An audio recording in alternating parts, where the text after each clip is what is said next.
Muito bem, já estamos de volta com o programa Em Pauta para o nosso terceiro e último bloco. Pois é, realmente o tempo passa muito rápido, né? Quando o tema, de fato, é muito importante, interessante, reflexivo e que mexe com todos nós, realmente o tempo fica pequeno. Então, sem perder tempo, quero só dizer para você o seguinte, que você pode rever este programa logo após a sua exibição no nosso blog, blog.cançãonova.com/bh. blog.cançãonova.com/bh. Você acompanha o programa Em Pauta, tá certo? E também, logo após a exibição na televisão, claro.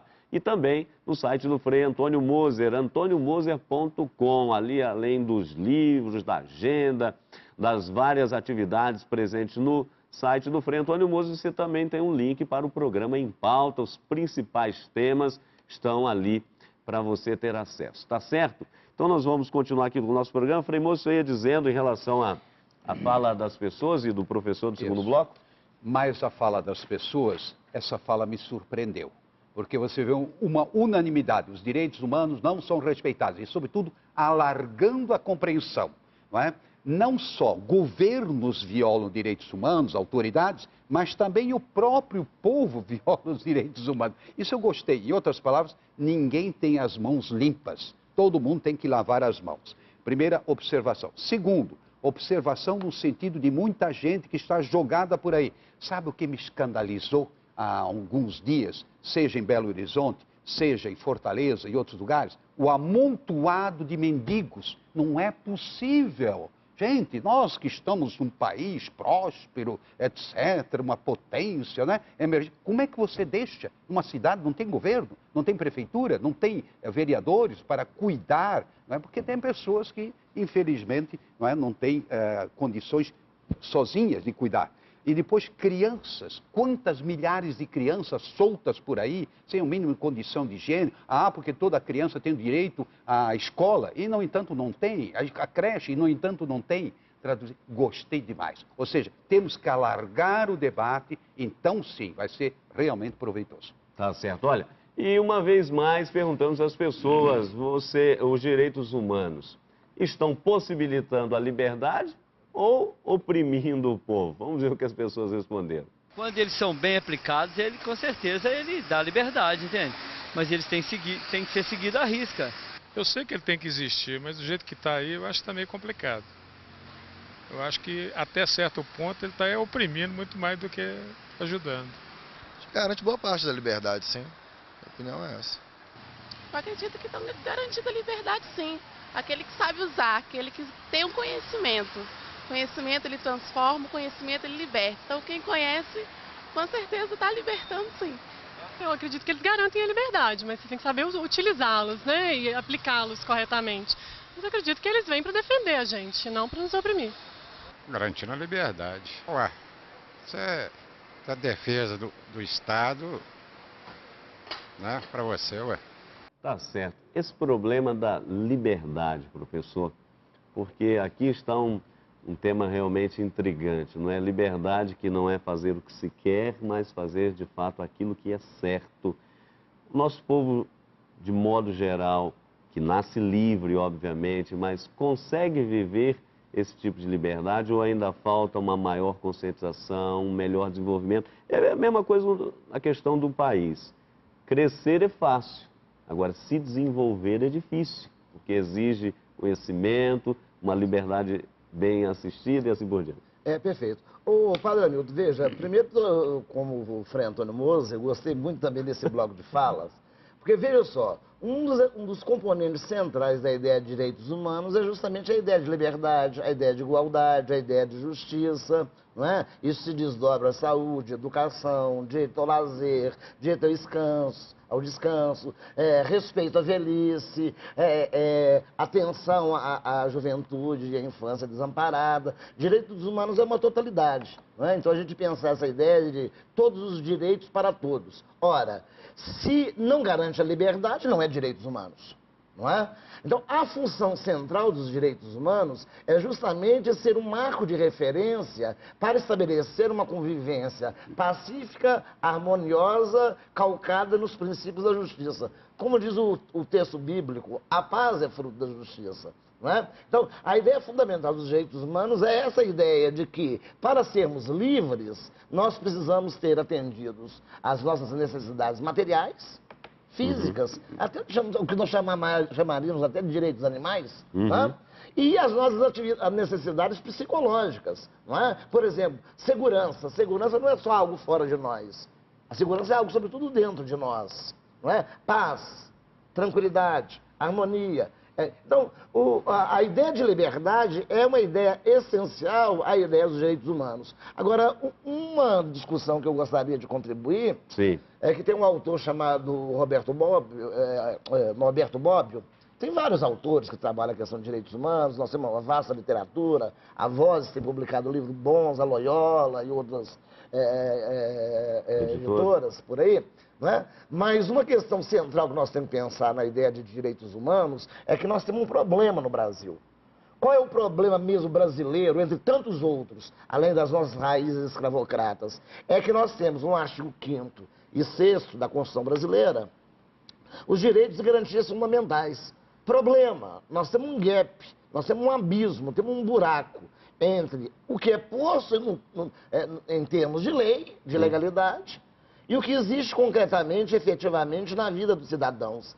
É preciso fazer uma ponte aí, não é? Para poder ultrapassar esse abismo.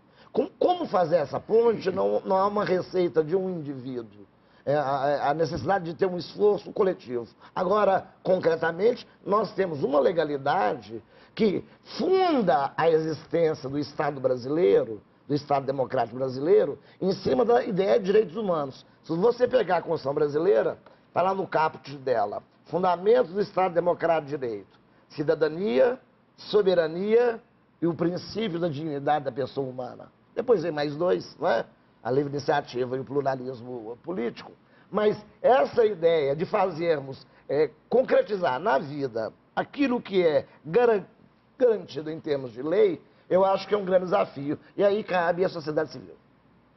As diferentes entidades, as diferentes religiões, aos diferentes partidos, não é? As diferentes personalidades, porque uma última frase, né, nesse aspecto, que tem me marcado muito no último período, ao estudar a história dos direitos humanos, é que todo direito que nós temos, mesmo aqueles que não são efetivados, mas estão garantidos em termos de lei, eles são fruto do sofrimento físico e mental e moral de indivíduos e coletividades. Os direitos que nós temos, nós só os temos porque alguém lutou por eles.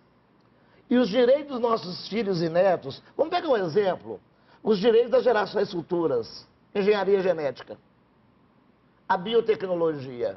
Isso diz respeito às gerações futuras. Se não houver um controle social sobre isso, as pessoas vão brincar de Deus, não é?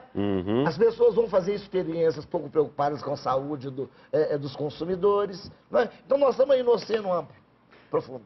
Frei Moser, nesse contexto, antes de colocarmos aqui ainda, e eu vou pedir também ao professor já para fazer, já acenou no tocante à sociedade civil, igrejas, movimentos, partidos, etc., para construir de fato essa ponte para justamente ligar teoria e prática em termos de direitos fundamentais no tocante ao nosso país, falando de mundo, mas situando o nosso Brasil. Mas, por outro lado, nessa última, nas últimas frases aqui do professor, há uma ausência, a seu ver, e o senhor já disse isso em alguns outros programas, há uma ausência de profetas,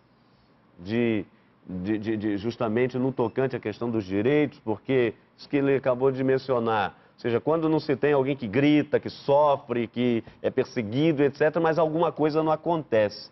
E o senhor já dizia que há muito tempo na igreja do Brasil, na sociedade, parece que há um inverno desses profetas. É isso mesmo?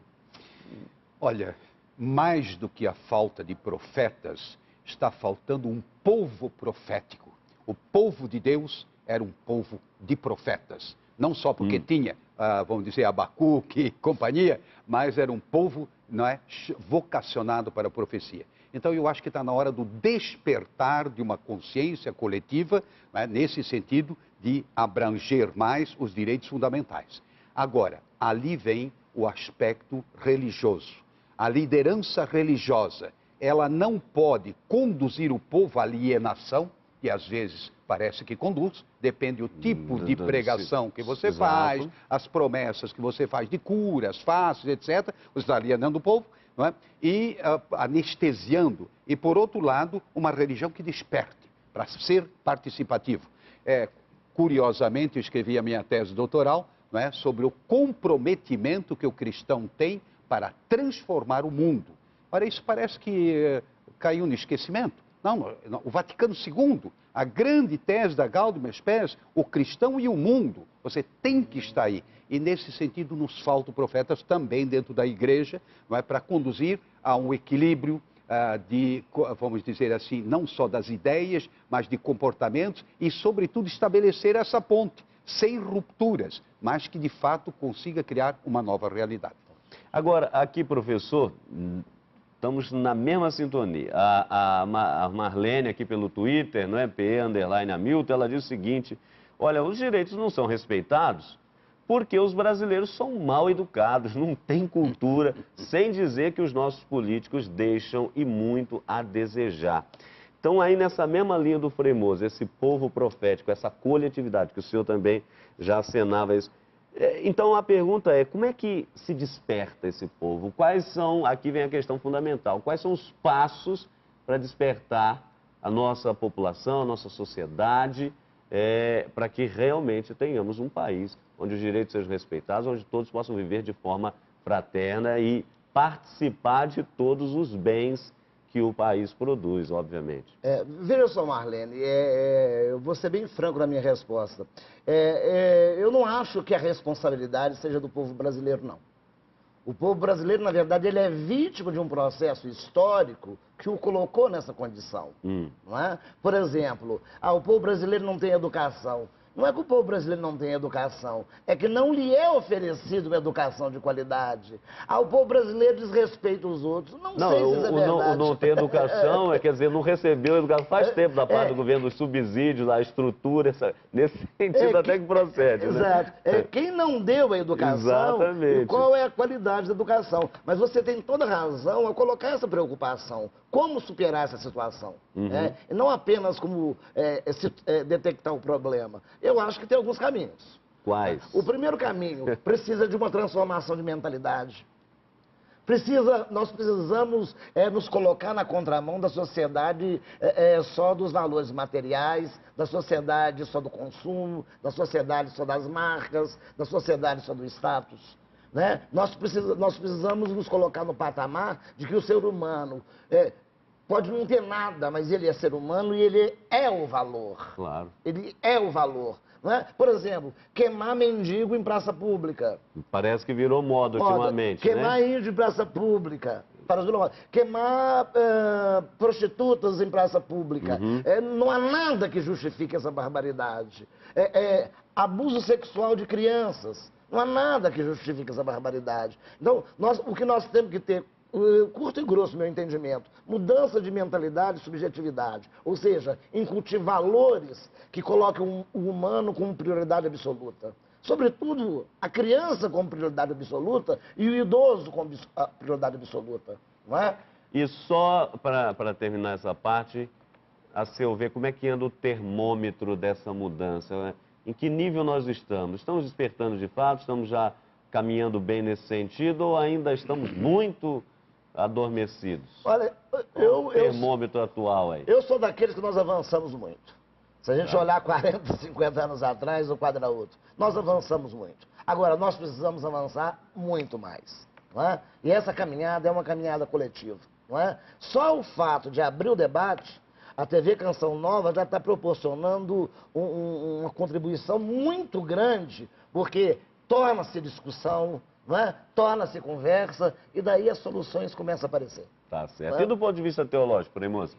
Eu estava esperando essa sua colocação do ponto de vista teológico. Eu acho que enquanto as pessoas não tiverem consciência de que são filhos e filhas de Deus, não importa o nome que se dê a Deus, aí as várias religiões, ou mesmo alguém que não tem uma religião explícita, mas sinta a humanidade, não é, vibrando a sua consciência, nós não iremos até o ponto que deveríamos ir. Na medida que essa consciência vai se impondo, eu sou uma criatura de Deus, por isso eu sou irmão, eu sou irmã. Ou seja, na medida em que nós não nos tornarmos franciscanos de São Francisco de Assis, não se progride tanto quanto se poderia progredir. Na medida que você assume essa condição, as coisas se tornam mais viáveis. Ou seja, é um novo espírito, é uma conversão, é um voltar-se para as suas origens, a sua pequenez e a sua grandeza ao mesmo tempo. Então, eu acho que por aí nós temos uma grande contribuição. Gostei também da colocação da conscientização, mudança de mentalidade, mudança de costumes. Não ir na onda, todo mundo faz, mas pelo contrário, você criar uma outra onda, uma contra-onda, de tal forma que então todos se sintam melhor. Tá certo. Vou terminar aqui com o artigo 1, justamente da Declaração Universal dos Direitos Humanos. Todos os homens nascem livres e iguais em dignidade e direitos. São dotados de razão e consciência e devem agir em relação uns aos outros com espírito de fraternidade. Se você ficou incomodado com esse programa, parabéns. Cumprimos então a nossa missão. Vamos em frente, há muito o que fazer. A você o nosso obrigado, o seu carinho pela participação, por estar aqui conosco nessa 1 hora. O professor meu, muito obrigado. Frei Moser igualmente. E prometemos retornar na próxima sexta, se Deus quiser, um novo tema. Essa discussão não para aqui, vai ser continuada com certeza. Um ótimo final de semana e até a próxima sexta, se Deus quiser.